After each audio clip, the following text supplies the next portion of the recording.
Welcome back to the show. Let's go to line number 1. Sandra, you're on the air. Good morning, Patty. Good morning to you. Okay, great. You can hear me. I just want to talk about two things, sir. I would like to talk about a new group that has been formed here in Piccadilly on the Port Peninsula. They're called the Screaming Eagles. And I also have big concerns I'd like to talk about. It's a petition island-wide for our province about legislation for this project they have coming in with the wind turbines. What are you referring to when you say legislation? Well, I'm referring to something needs to be put in place about the wind turbines that are coming here. We don't know a lot from our government. So how far are they going to be from our homes? How much water? The roads? Our whole life, our whole livelihood. We as residents of Newfoundland, we have the right to know. Well, we know the answers to some of those things. Like, for instance, proximity of the turbines, whether or not this is an appropriate distance or not, but it has to be no closer than 1 kilometre. And now, of course, some of those buffer zones might indeed be antiquated, because when people were talking about wind farms and 1 kilometre from residences, that was much smaller turbines. So whether or not that's the right buffer zone is a fair conversation. The water, there's been documentation coming from World Energy GH2 about using that old industrial reservoir that was once operated by Abitibi, and about how much water they anticipate using throughout phases 1, 2, 3. So we have a couple of those answers. And so what was the next concern that you'd like to have broached? Approach? Well, we're on that. We're doing an island-wide petition. We have people all over Newfoundland that are very concerned about, like I said, what's going on. We really don't know. We listen to your show, and we get a lot of information, Patty. The people are wonderful. Your guests are wonderful. And another thing I'd like to speak about before I forget is the Screaming Eagles. We've been going through this for 2 years now, listening, trying to get answers, trying to hang on to hope that we're going to get some correct answers. But anyways, we formed this group here in Piccadilly on the Port Peninsula. We're called the Screaming Eagles, and we are an awareness resident group. We are bringing any awareness that we know out to the concerning people, especially the elders and people that cannot get out to any event. So what we're going to do is we're going to have a rally for the Rock, and it's going to be on August the 24th. That's this Saturday. We're all meeting at the Crossroads Community Centre in Piccadilly at 1 p.m.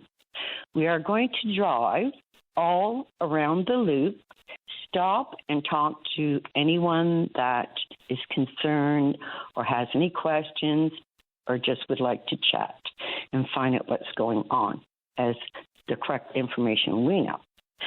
So then we're going to continue, come back to the Piccadilly Crossroads Community Centre, and then we're going to have a gathering. We'll have music, food, drink, cake, face painting, smudging, and a whole bunch of other activities.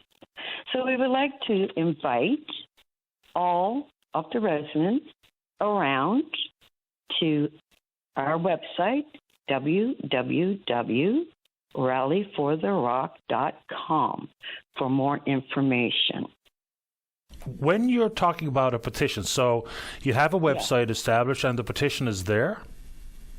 No, the petition isn't on our website. We're doing this hands down on the ground. Island-wide, all communities, groups that are involved will ask people, here is your right. Do you want a sign to get legislation, something put in to protect the people? This is our homes. We've been invaded, and we're not getting any answers or very little answers. And a lot that I hear on your show, Reed, it's scaring. It's very, very scaring to us. This is our homes. They're not coming out meeting with us like they said they would at the beginning and talk to us, keep us informed. We've been writing petitions, all kinds of things. to the provincial, to the federal government, and we're getting shut down. Everybody is shutting us down, but we're not going away. We need answers for the people. We need something to protect us. The only reason I asked about the petition, because some people use the ease with which the internet provides for many people to access a petition. But if you're hoping that makes its way in the hands of some member of the House of Assembly to present it on your behalf, of course, a digital petition can't happen. It actually has to be on paper with people signing their name to it. That's the only reason I mentioned it, and I didn't know if you or maybe your friends were aware of that distinction. Oh, yes. Yes, sir. Thank you, though, for bringing that to my attention. But, yes, we are well aware. Yep. And with going around door to door and talking to people, it's a better way of giving them their rights. A lot of people don't have computers. We live in a community with a lot of elderly people. So we go and we talk to them face to face and ask them, do you have any concerns? What is your opinion? So we want to invite everybody out this Saturday, August the 24th, at the Piccadilly Community Center here on the Port-au-Port Peninsula at 1 o'clock, and we're going to have a really good time. Just speaking and listening and watching the children play, because this is about the children. We have to protect our Newfoundland for the children, our futures. We just want answers. What's going to happen to our Port-au-Port Peninsula? It's approximately 10 miles wide and 25 long. They want to put 164 wind turbines here. That's outrageous for that space. I appreciate the time and the information this morning, Sandra. Thanks and good luck. Thank you very much, Patty, for having us on. Take care. You too. Bye-bye. Bye-bye. Oops, that was a little bit quick. And, a reference to legislation on these topics, I guess, like we've been asked by other groups, I think it's called Protect NL, and others, look, 100%. If there are, like final approval, for all intents and purposes, World Energy GH2 has the go-ahead, right? I mean, I don't think there's anything really standing in their way, but all the things referenced in the environmental assessment and issues like roads and what have you, absolutely. In writing exactly what their obligations are, and in writing what their obligations are with remediation bonds and otherwise. So it's fine to give a release from an environmental assessment, but all of the other issues that are yet to be firmly finalised and, yes, cemented in a contract, whether it be about the interaction with the public grid, how much we're going to sell power to them, how much power they plan on selling to us, and at what price. They cover any of the required infrastructure on their behalf as a proponent, and us not paying it. And yes, every specific issue, and I think one of the big ones that people really focus in on is putting forward the remediation bonds beforehand. And absolutely, that should be part of it. It's fine to say polluter pays, but what happens if a business or their business model goes sideways? Goes pear-shaped. And possibly their inability to find market for what is still a fairly expensive product. The Germans think so. They've set aside over $1.2 billion or 1.2 billion euro to subsidize the price of green hydrogen.